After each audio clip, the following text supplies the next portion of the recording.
Oh, this has been a joyous event to organize, of course, in all ways. And the fact that there was a technical flaws at the last minute is simply down to the normal course of events in all historical events these days. Anyway, I first met Penny in 1985 during a rather awkward doctoral examination. But what I want to say about that is we met pretty much at my request. Unable to suggest a single examiner for my thesis, my supervisor's eyes absolutely lit up when I suggested Penny, whose book, The Impact of English Towns, had been published to excellent reviews the year before.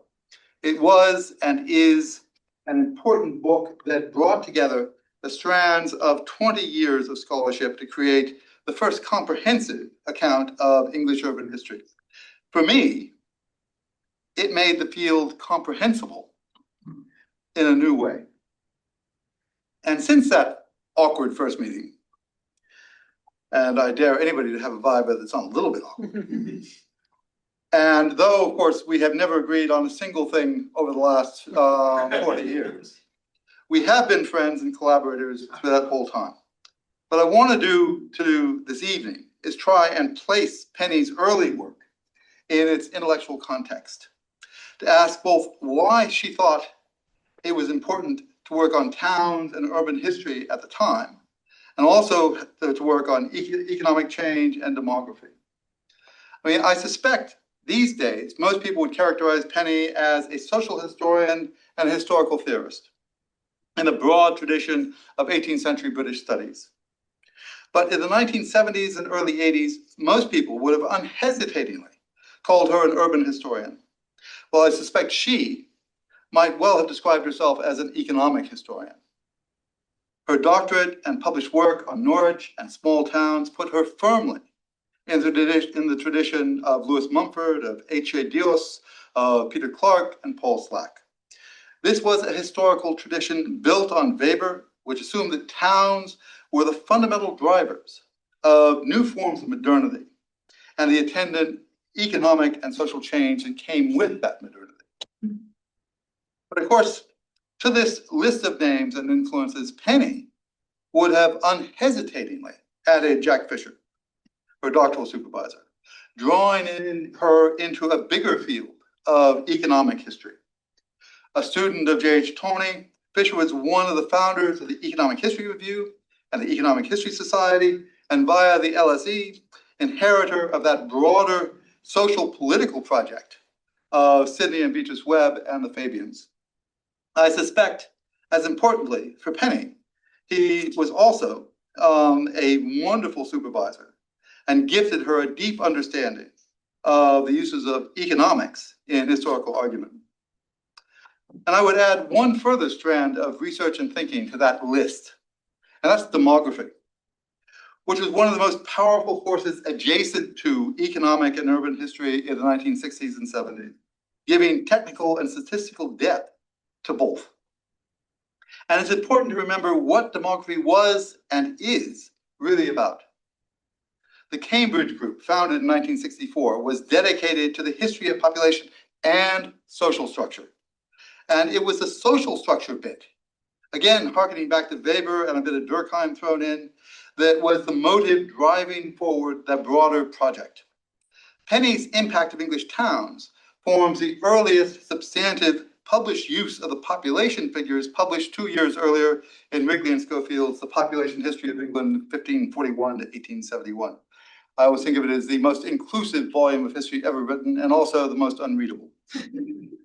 50 years after the heady days of 1960s and 70s history, it is perhaps difficult to bring to mind why these particular subdisciplines and Penny's broader historical project were so important. And the place I end up is thinking about the major challenges faced by Britain and a lot of the rest of the world in just those decades. There was, of course, all the wonderful opportunities for urban redevelopment created by the Luftwaffe.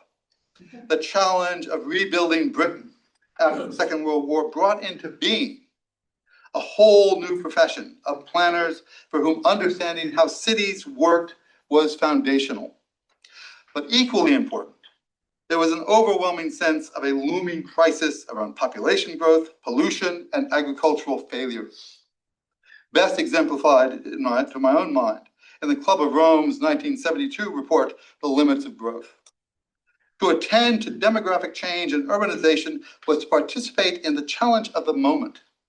And this in turn bled into that final, all-powerful subdiscipline, economic history.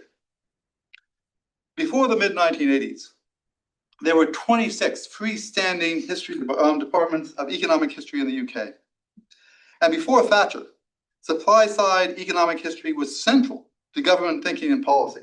And via Britain's role in empire and decolonization, the economic policies imposed on half the rest of the world. It was a field dominated by the most macho academic culture I have ever encountered, full of bluster, alcohol, and misogyny, with a strong admixture of class politics thrown in. But it was also at the center of a broader project to use social science history, in European terms, just scientific history, to inform and guide economic development. In part, it was about Britain and how to stimulate growth via Wilson's white-heated technology. But in the first 30 years of decolonization, it was also about development theory and the problem of how to generate change in essentially agricultural economies. To mid-20th century historians' eyes, all ex-colonies looked like early modern England, rural, stagnant, and subject to famine and disease. What the economic historians were trying to develop was a universal model of economic transition that would take rural India and rural Africa from subsistence agriculture to the Industrial Revolution, by understanding the circumstances that generated the first one. At its most ambitious, urban history of the sort Penny wrote was designed to inform global politics and economic policy. It seems quaint now, and certainly problematic, but for generations of historians, my own included, it made perfect sense to test economic theories and interrogate conclusions against the experience of 18th century Britain. Of course, none of it lasted.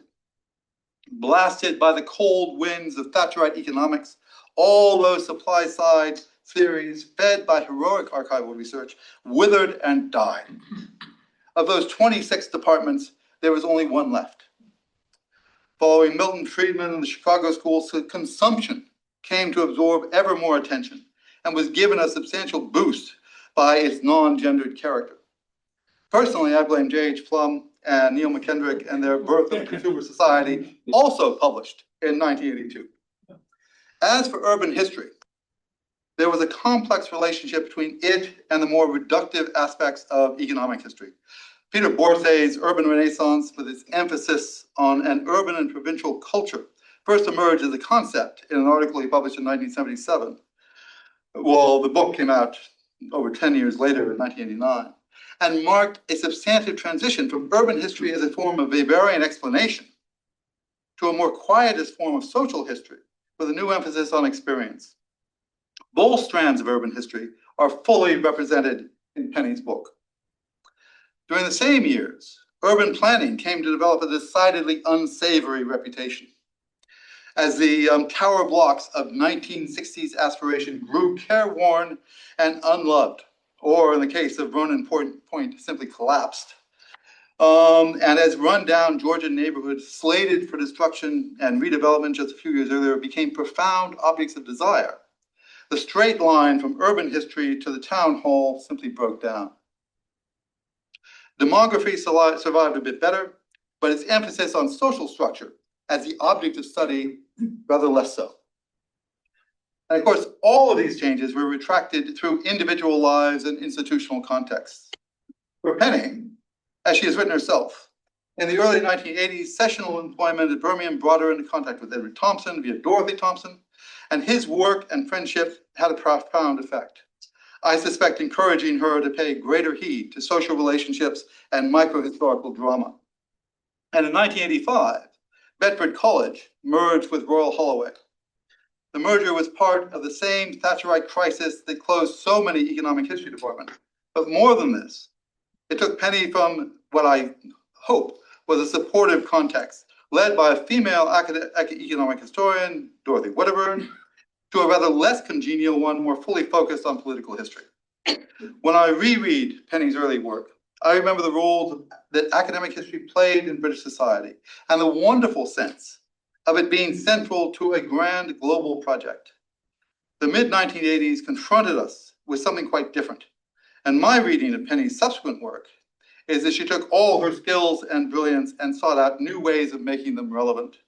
To adapt the final sentence from The Impact of English Towns.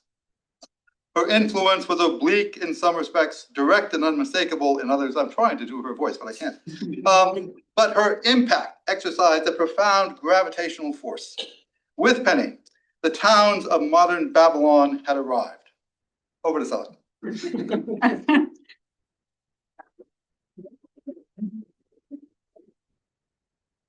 So Sally Holloway is our second speaker.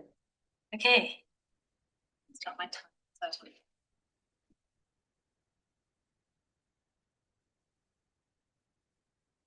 So my own first encounter with Penny was back in 2009 when I began studying for my PhD with one of Penny's old supervisees, Amanda Vickery, whose first piece of advice was that I must begin attending this seminar on a regular basis as a crucial part of my training as a historian. And it was here that I met Penny as the supervisor of my supervisor, the so-called grandmother on my academic family tree. So I'll begin my paper today with a question that I've discussed many a time at the seminar with Penny and others, especially at the post-seminar drinks. And the question is this: if a portal opened up in this room and you were suddenly transported back to 18th century London, how long do you think you could survive without being detected as a fraud? And I think people's answers are a lot more bullish depending on how much they'd had to drink in Fitzrovia. So, I mean, I think the key would be in the embodied and tacitly understood gestures and quotidian ways of standing, walking, holding oneself, and physically being in the world, which we take for granted. So, in other words, you would be spotted the second you encountered another person. These hidden codes of behaviour can be extremely difficult to subject to historical scrutiny because they're not typically written down. And the challenge for historians then becomes how to study what is not explicitly said. Clues can be found in sources such as prints, novels, conduct books, and etiquette guides. And yet even these provide evidence more of prescription than practice, often describing much older traditions, describing European customs in translation, or ideals which bore little relation to everyday practices. As is often the case with cultural histories more generally, historians must piece together fragmentary scraps of evidence to form a coherent whole. And in this, we've been aided by the arrival of large-scale databases, which allow for word searching for terms like hand, knee, foot, kiss, gaze, look, smile, and so on. So the subject of gesture has been repeatedly addressed in Penny's work since the 1980s on greetings, handshakes, hat honour, and the art of walking, which grew out of her interest in urban history and the daily life of towns. In the wake of the cultural turn, such research endeavoured to create a more holistic history of the period by interrogating how broader socio-economic changes were matched by concomitant shifts in interpersonal behaviour. As Britain was gradually reshaped into a more urbanised, commercial and pluralist society, how did this change people's everyday lives on a practical level? As they walked the bustling city streets and encountered a multitude of new people, what instant judgments were individuals making regarding how to acknowledge one another, to raise their hats, perform a brief curtsy, or simply continue about their business and look away? This research also developed Penny's earlier work on town directories, which investigated the practicalities of town life, how people got about on foot, how they encountered one another on the streets, and found whatever or whomever it was that they were looking for. Penny was an important early advocate for histories of gesture in the 80s and 90s, which could still be described as relatively new terrain by scholars such as Mike Braddock in 2019. Her first article on the subject was published in the journal Costume in 1989, framed broadly as the study of the hat as a means of self-expression and personal communication. In it, she explored the development of novel styles of hat to match new patterns of sociability in the changing urban landscape, such as the flat hat, the bicorn, that was specifically developed in the 1760s and 70s to be tucked under a man's arm in social situations when he wasn't wearing it. Such research has demonstrated how everyday practices such as doffing one's cap held immense significance for social, sexual, generational, occupational, and political relationships. They offered an immediately recognisable visual and material language, which operated, as Penny puts it, as an embodied sartorial semaphore. Often, such gestures were recorded only when something unusual had happened, or when individuals feared that the rules had been broken. So to give one example, in 1663, Pepys recorded in his diary that he'd passed the King's brother and Lord High Admiral, the Duke of York, on Pall Mall and had duly saluted him.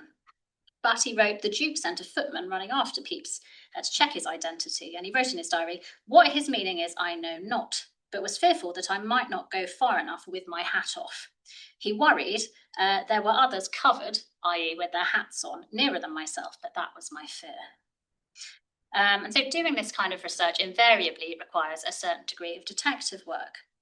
And yet historians can be reassured, as Penny has argued, that in studying the quotidian, we are studying things that definitely happened. Individuals may not have always recorded how they acknowledged a person or smiled at another, but we know on a purely human level that these things must have happened. It is completely typical of Penny's work as a whole that these histories bring the small and large scale seamlessly into conversation, using the minutiae of raising an eyebrow or shaking a hand as a window onto broader patterns of continuity and change over the longue durée. Hence her insistence on simply being a professor of history when awarded her professorship in 1990, rather than a more specific specialism.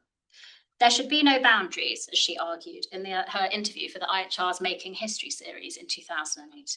So if you're doing political history, it may well include cultural history, or cultural history, including language history and all the rest.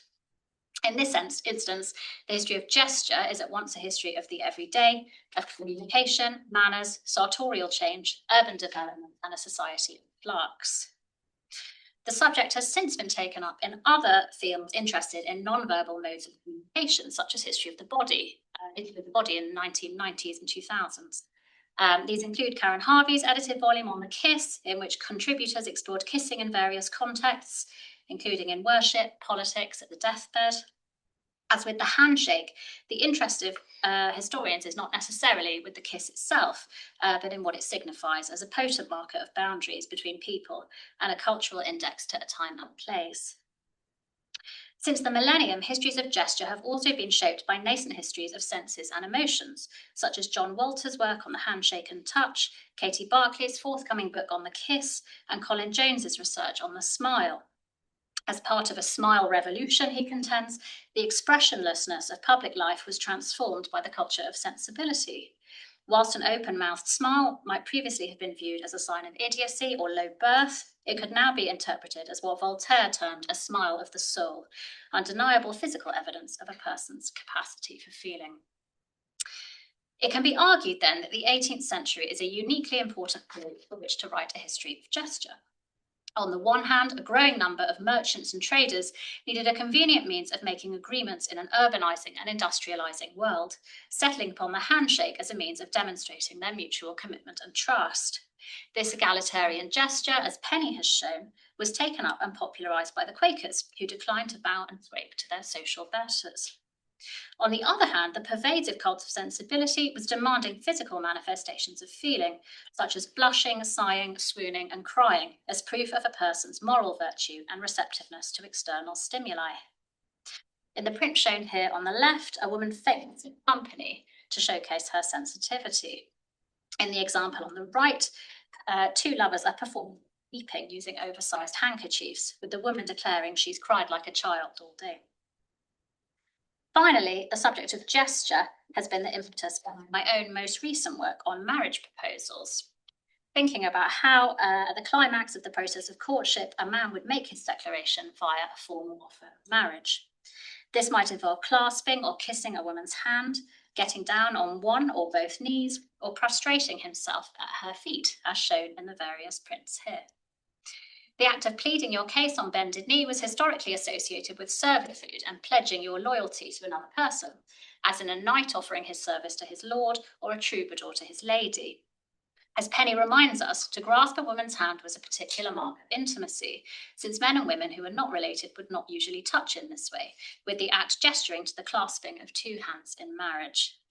And as she has ably demonstrated, embodied acts can be read as key barometers of social change, in this case signifying the period's new emphasis on selfhood and individual identity, and on romantic marriage as a union of two selves rather than a wider transactional arrangement.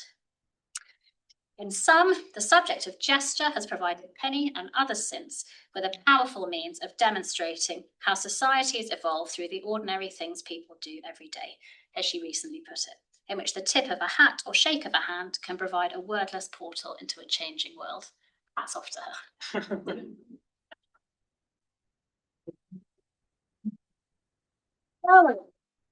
And over to Sarah Lloyd on sociability next.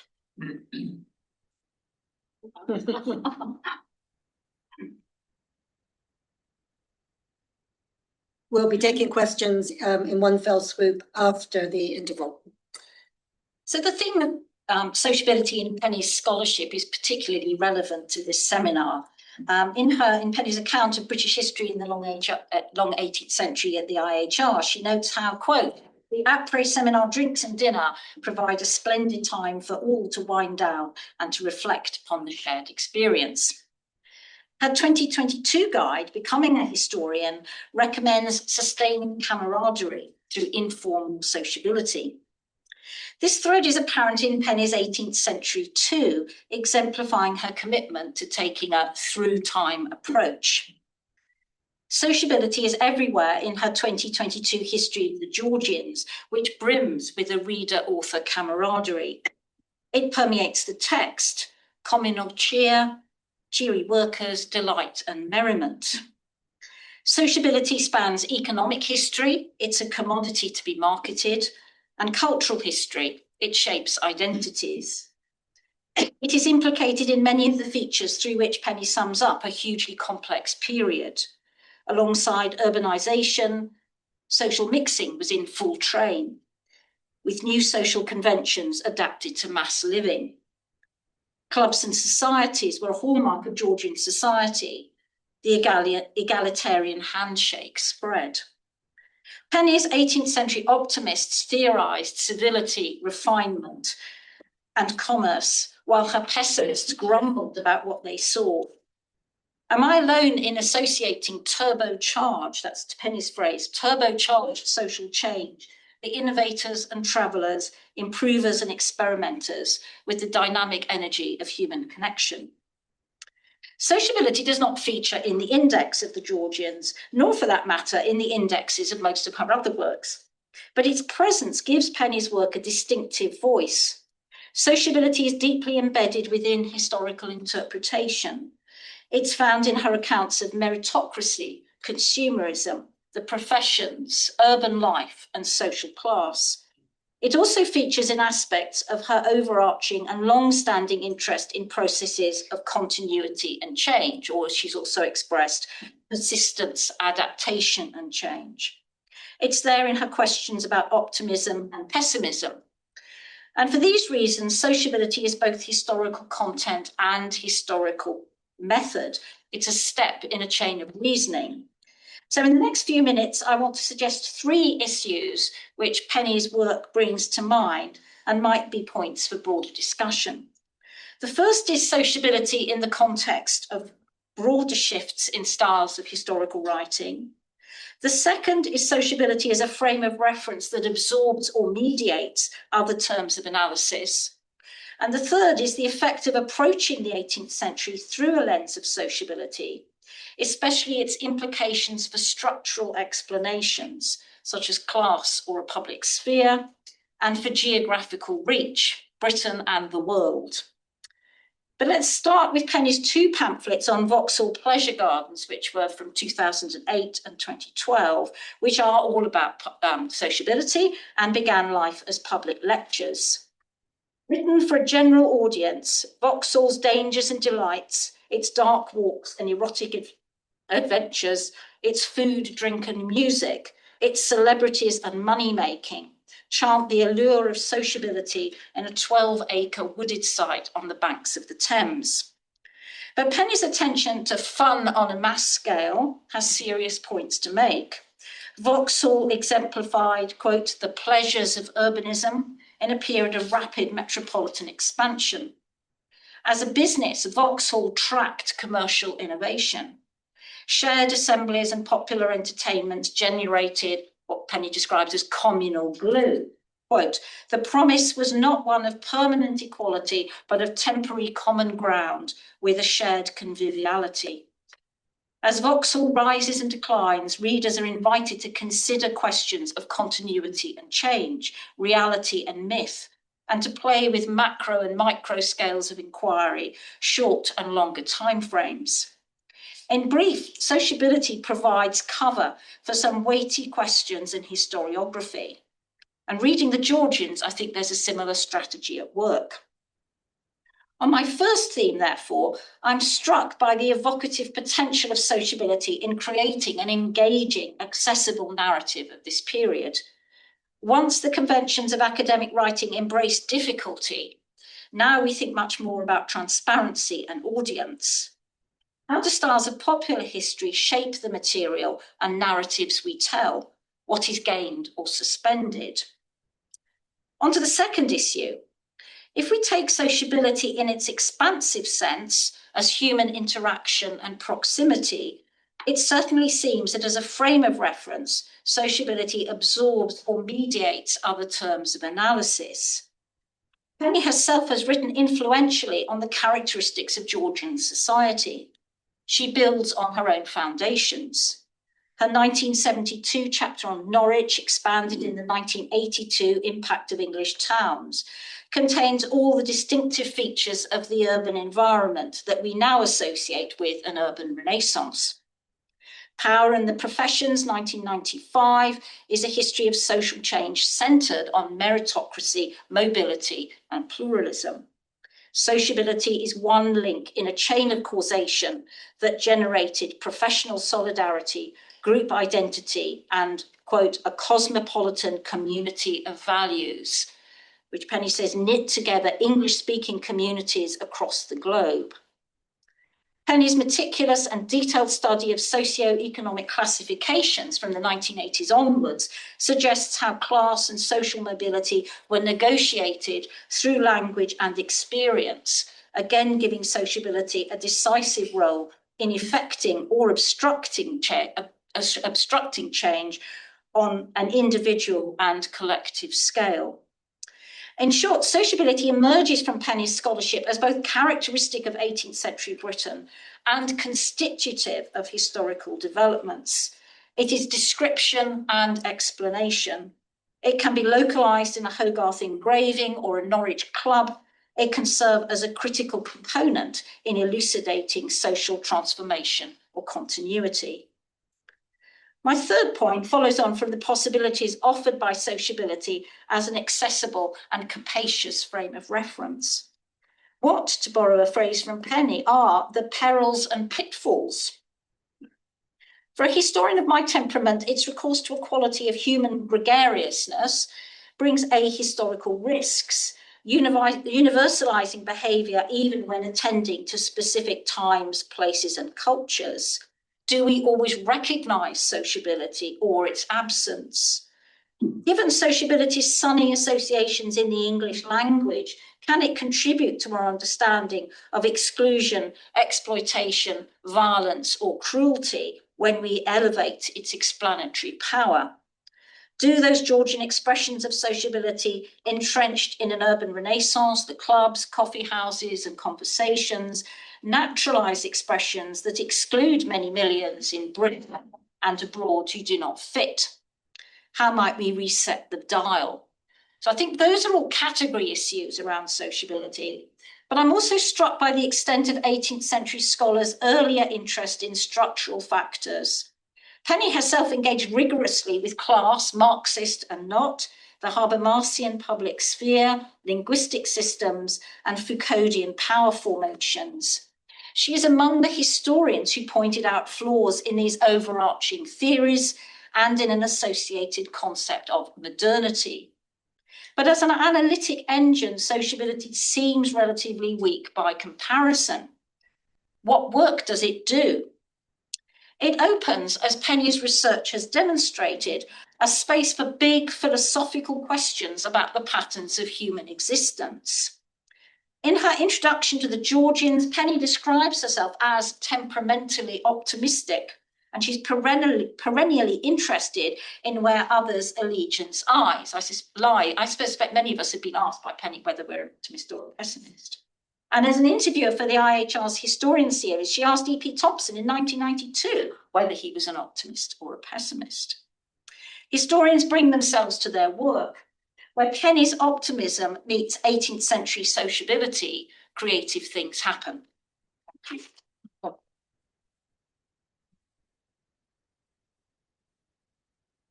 A wonderful intervention. Over to Gillian next.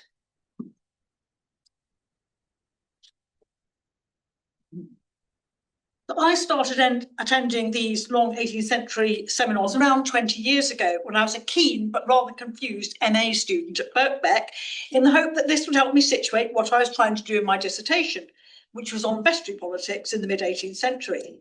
I also hoped I'd perhaps find both inspiration for what to do next and a supportive friendship group. If I'm honest, for a neophyte, the seminar at that time was rather a daunting forum. It did eventually fulfil my hopes, however, and in time I managed to pluck up the courage to ask a question and even gave a paper. Penny was a key figure, of course, both in the seminar and in that personal process. Deeply scholarly and knowledgeable, but always both enthusiastic and welcoming to newcomers like myself. By 2013 or thereabouts, I was in the midst of a PhD and was bold enough to ask her to be the internal examiner for my viva, and she generously agreed. The viva was scary, of course, but alongside the external examiner, Matthew McCormack, who's also here, Penny was engaged, firm and fair as I'd expected, and has continued to be extremely supportive of me and others since. One of her recommendations, advice which I follow and I regularly pass on to others, acknowledging its source like a good historian, of course, and I pass it on to all of you here today, is to maintain a circle of colleagues and friends who read each other's draft work in a friendly and collegiate spirit of improvement, a word so appropriate to 18th century studies. So now from the personal to the political, elections and voting in the long 18th century. Two of Penny's major published contributions to this subject area are, like her seminar contributions, collegiate, undertaken in partnership with Edmund Green and Charles Harvey. The Westminster Historical Database, completed in 1998, was part of a larger project which aimed to understand the evolution of political behaviour in radical Westminster. It contains extracted details from poll books and rate books for the period 1749 to 1820. A massive undertaking, 143,840 searchable records, reflecting the voting behaviour and or taxation listings for individual householders in each of 12 years, with information about the occupation and address of each individual. The team followed this with the London Electoral History website, launched in 2013, with an accompanying 2-volume book. This was an even larger-scale project, containing over 340,000 records across a wider area, metropolitan London, and a longer time frame, 1700 to 1850, and with an accompanying textual analysis. And the image here is, I think, the one that's used on the cover of those volumes. The impact of these major projects has been to shift the focus of electoral history in the period away from the name your right stress on the political nation as pretty much coterminous with the interests and alliances of the elite. And this was a process already in motion, of course, with the work of Frank O'Gorman and Nicholas Rogers, and towards a social history approach to identifying voter engagement that increasingly formed a robust and independent public opinion that was hard to corral into supporting aristocratic ends. The London Electoral History Project in particular challenges a historiography of the unreformed electoral system as oligarchical, corrupt and disorderly, the Eton swill of Dickens' Pickwick Papers. Instead, Penny's and her colleagues' work makes clear just how familiar with voting was the metropolitan electorate. Their overarching view of parliamentary and other polls reveals that the system generally operated calmly and efficiently if considered on its own terms. Moreover, while the parliamentary franchise may have been very limited, parliamentary elections were far from the only occasions that men, and it was almost always men, had to exercise a vote. In metropolitan London, there were frequent electoral contests for a vast range of local government bodies and offices. To these we can add voting to fill offices in, for example, livery companies, clubs and societies, chapels and charities, the East India Company and the Foundling Hospital. Penny's introduced a helpful term to encapsulate this aspect of Georgian elections: proto-democracy. Proto-democracy does not, she's careful to say, imply an inevitable Whiggish progress towards the Reform Acts of the 19th and 20th centuries. But it does acknowledge the existence of ideas and practices that could be drawn upon by campaigners, and an understanding of these by the electorate and potential electorate. We can see this in a short and failed combined effort in the 1740s, that I myself studied, in a number of Westminster parishes, where the vestries were select or closed, that is, where vestry members were appointed by the existing vestry rather than elected by ratepayers in an open system. The campaigners and ratepayers in these parishes were men who held the parliamentary franchise but had no role in choosing their parish representatives. Most were middling-sort professionals and traders or better-off craftsmen. They drafted a bill to put before Parliament, which included provisions for a poll opened for a fixed time, a register of ratepayers entitled to vote, and a secret ballot with folded, sealed papers placed into a locked box.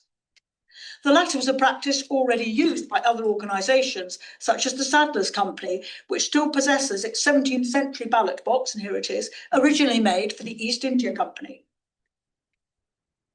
It's no stretch to see this refocus on Penny's coinage of proto-democracy as being in a continuum with her other wide-ranging work on 18th century Britain, which we're hearing about tonight, on masculinity and shared maleness, for example, on social class and middling identity, and of course, where her work as a historian started, on urban society and culture. After all, most polling took place in urban settings and involved the urban features Penny identified, such as civic theatre, landmark buildings, the crowd, and the rubbing of shoulders across classes. All this is further explored in chapter 10 of her recent book, The Georgians, Participating in Public Life Out of Doors.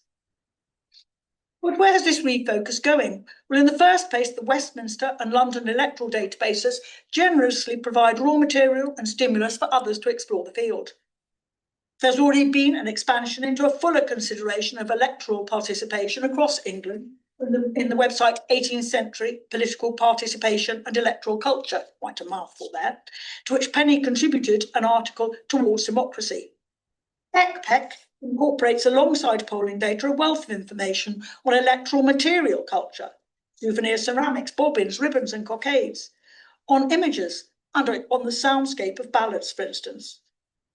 Finally, I think the reframing of electoral politics as a widespread practice spurs us to think about the ways in which 18th century institutions beyond Parliament did or did not follow the proto-democratic model, in a century that was, in this and many other respects, marked by variety and complexity, by custom and tradition, but also, increasingly, by secular voices for change and for a national standardisation. Thank you very much, Gillian.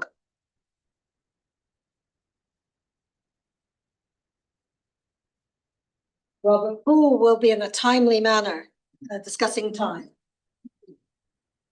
My association with Penny began about 35 years ago with time, when on a long trek up north, she issued a warm but decidedly rash invitation to an early career historian to come and give us a paper when his research on the English calendar rights had come on a bit more. She's long had an interest in big picture history and periodization, concepts and categories of which time is one, but most recently, perhaps the most important. She believes it's important to offer students a long view and an awareness of change over time, as well as just modules. She loves discussing linear models of progress, binary models, period boundaries, and labels, but always discussing and doubting. History has to be considered in the round and in the long, she writes, the challenge is to link moments and eons. In a blog, she admits this is not without problems. Whether it's wise to write on such a range of eras and themes in this age of specialisation is a moot point. Colleagues often react with bemusement or incomprehension. However, far from regretting that she's devoted time to thinking and writing about time, she's proud that these wacky themes have kept her, intellectually speaking, on her toes. And The 2007 book, Time and the Shape of History, this is my well-worn copy, wraps up a great deal of this. The book takes a longitudinal approach, it announces at the beginning, offering a better understanding of the dimensions of history based upon a secular liberalism. It's been regarded as rather a big baggy book because it has 8 chapters and 8 chapter links, freestanding and lively essays on subjects like time, time travel, and her favourite parlour game of naming the age. But the core is very straightforward and with less than 200 pages and 30 intriguing illustrations. There are 8 chapters, missing out the beginning and the end. 3 are in continuity and change, and 3 are on periodisation. We are, of course, in the long 18th century seminar. I'm going to take periodisation first, reversing the order of the book.